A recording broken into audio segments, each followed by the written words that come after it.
So, tandaan nyo ito mga kapatid kasi kayong mga teacher nagpapa-quiz kami sa bandang dulo. Now, tandaan nyo ito. Una, partnership with God. Pangalawa, God provides all our needs. Pangatlo, God will prosper to all faithful steward. And pangapat, God protects all the resources. Ano nga yung una? Sabi na namin, ang una mga kapatid, partnership with God. Ayan. Talakayin natin ano nga ba ang una. Ayan. Sabi nga mga kapatid kanina, ang stewardship means taking care of something that has been entrusted to you, managing it wisely and responsibly and faithfully. Ayan. Parang tulad lang ng may-ari ng restaurant at yung manager. Ayan. Yung may-ari ng restaurant, pinagkatiwala sa manager, ang restaurant, yan, ang kanyang restaurant. Yan. In biblical sense, mga kapatid, stewardship means recognizing that everything we have belongs to God. Lahat ng meron tayo, ang aking kasuotan, ang aking sasakyan, ang aking motor, ang aking mga gamit, ang cellphone, hindi sa aking mga kapatid, ito ay sa Panginoon. Yan. Una mga kapatid, partnership with God. According to Ellen G. White, partnership with God means working together with Him in His mission, especially in His work of salvation, service, and character development. Ang pag tayo na sa Panginoon, mga kapatid, ano ba ang nababago sa atin?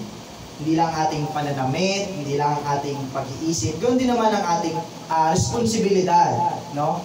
Ang inyong likod nga dati mga kapatid, kung ang dati ay, anong forma yun?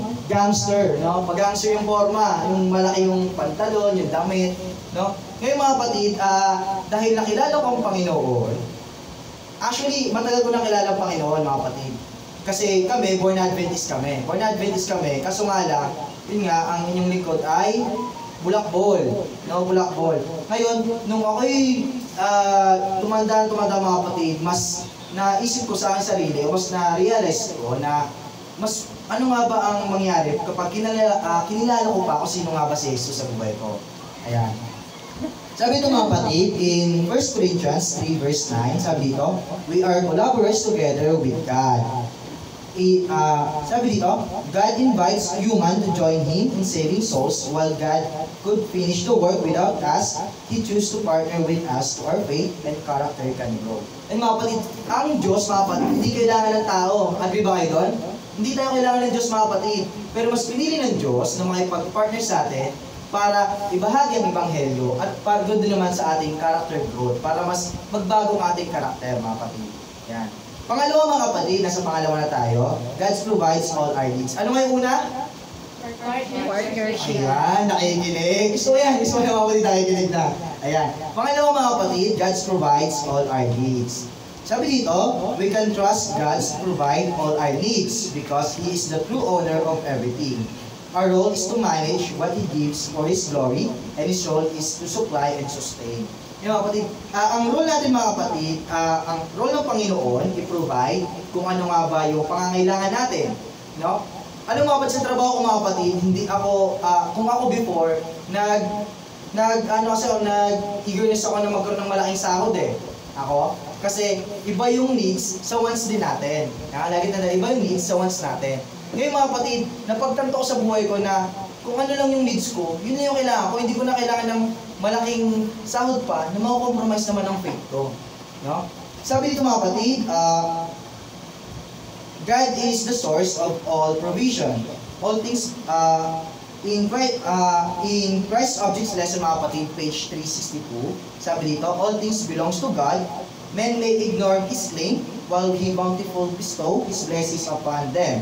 They may use His gift for their own selfish gratification, but they will be called to give an account of their stewardship. Yan. Alam mga kapatid, yung before mga kapatid, laging ginagamit kwento ng mga elders sa amin yung binigyan ng Diyos alam ba yun, 4 ba yun o 5 kanyang katiwala na yung isa, pinalago niya, nagbigay siya ng mas binigay sa Panginoon, at yung, ayun, yung talent sa kapatid yun. Kung narinig yan dati sa mga elder, isa niya, sabi ko, paulit-ulit na lang, wala nang iba, paulit-ulit na lang. And then, nung lumaon, napagtanto ko mga kapatid na sa akin din pala pinapatama yun.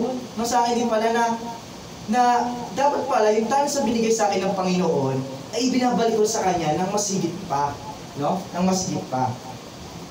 Yan. Sabi dito mga kapatid, God's gives life, strength, money, opportunities, and talents, and He has and exhaustible supply for His faithful steward. Yan. Kung kayo mga kapatid, kung kayong mga kung wala kayong kakainin, sabi nga ng Diyos huwag niyo problemahin ang bukas, kundi ang bukas ang problema sa Kanya.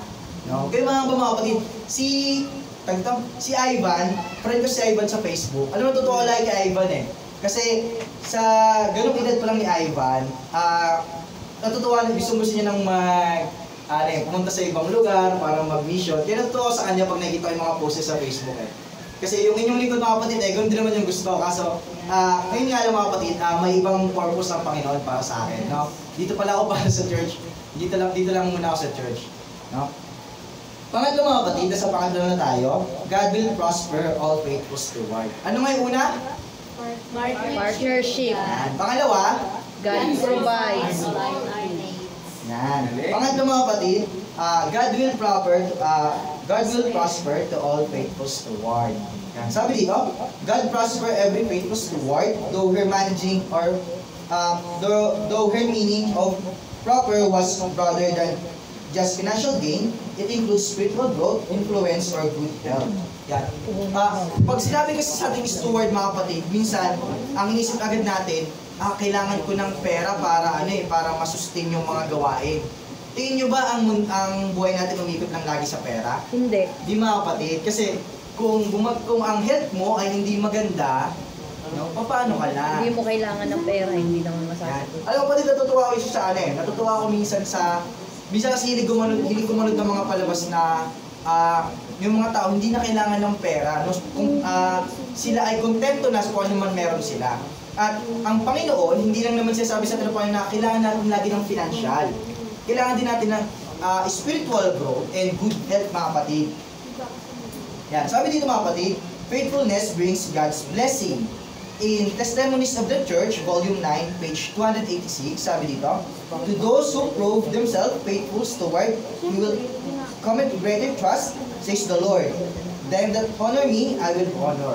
Yan mga kapatid, sabi ng Panginoon, kung sino man ang may tiwala sa akin, sila ay aking bibigyan ng masaganang buhay mga kapatid, at sustain ng Panginoon kung ano nga bang pangangailangan natin. No? Ngayon mga kapatid, in Philippians 4 verse 19, sabi dito, but my God shall supply all your needs according to His riches and glory by Christ Jesus. Ayan. Lagi tandaan mga kapatid, lagi tandaan, ang Panginoon, God is the source. Pangalawa, He meets all our needs. Pangatlo, His supply is limitless. At pang-apat, it is given through Christ. Yan. Ang Panginoon, ang Diyos, si Jesus ang Diyos, ang kanyang supply ay walang hanggan, at ang kanyang mga anak ay kanyang pinagpapala. Ayan. Ngayon mga kapatid, sa pang-apat na tayo. Ano nga ba yung pangatlo? God will prosper to all stewards. Yan. Nakikinig kayo mga kapatid Totoo sa ganyan, nakikinig. Akala ko di makikinig Ayan, nakatawa yung mga kapatid. Ayan. Ngayon, pang-apat mga kapatid, sabi dito, God protects all resources. Ayan. Sabi dito, God protects all the resources of those who are faithful to Him, because everything belongs to Him and is under His care. Ayan. Kahit ikaw mga kapatid, sa Diyos ka at ikaw at siya ay may care sa'yo.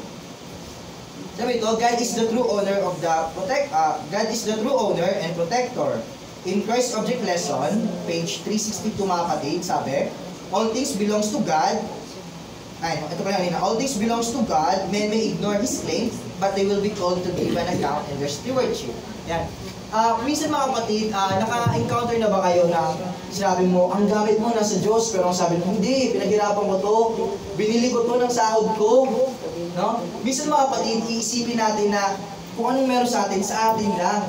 Pag ikaw nga nabunggo yung sakyan mo, nagkaroon ng dents, magagalit ka tama mali? Tama, nagagalit talaga mga kapatid. Ang una talagang naramdaman ng isang tao pag nabunggo siya o nasira ang kanyang kagamitan, nagagalit. Sinalala ko yung kwento rin ni Brother Ponte before sa amin na one time daw, nabunggo daw siya, nabunggo si Brother Fonte. Ngayon, hindi niya inano kasi baka lang naman yung nasira sa kanya eh. Ang una niya inisikaso yung buhay ng tao. No? Minsan mga kapatid, sa ating pamamalagi sa mundong ito, minsan din na mas nabavalue natin yung mga bagay. Na mas nabavalue natin yung mga bagay kasi akala natin sa atin to. No, lagi kasi natin iniisip sa ating isipan na yung bagay na meron ka, yung importanteng bagay na meron ka, ay sa'yo. Pero lagi natin, lagi natin mga kapatid, na yung lahat ng bagay hindi sa atin, ito ay sa Panginoon, at ito ay under sa care ng Panginoon. No? Ngayon mga kapatid,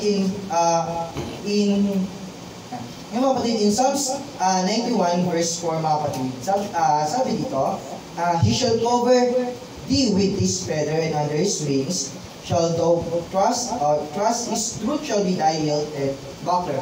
Alam mga kapatid, yung according sa Bible mga kapatid, ang Diyos ay parang inahing manok. No, ano ba yung ginagawa ng inahing manok mga kapatid? Yan, tama. Nilooban niya yung kanyang mga sisiw. Yun din ang Diyos mga kapatid. Tayo ay pati siyang inahing manok na inaano niya tayo, is tayo kanyang mga anak. Sabi sa verse 11 mga kapatid, For he shall give his angel charge over thee to keep thee in all thy way. Mga kapatid, ang Diyos mga kapatid ay nag-iiwan ng anghel sa atin para tayo ay gabayan sa mundong ito mga kapatid. Ganoon din naman ang Diyos. Sabi nga, Jesus dwells to us. No? Nasa lesson din natin yan, mapag-aaral tayo mga kapatid. Yun lang mga kapatid, ang pagiging katiwala ng Diyos ay ito'y nagbibigay ng spiritual growth and character sa ating mga kapatid. And I hope mga kapatid na tayo habang nabubuhay sa mundo, let's portray the character of Christ na magbigay ng ebanghelyo mag-share ng ebanghelyo sa ibang tao. Yun lamang natin sa atin. Amen. Amen.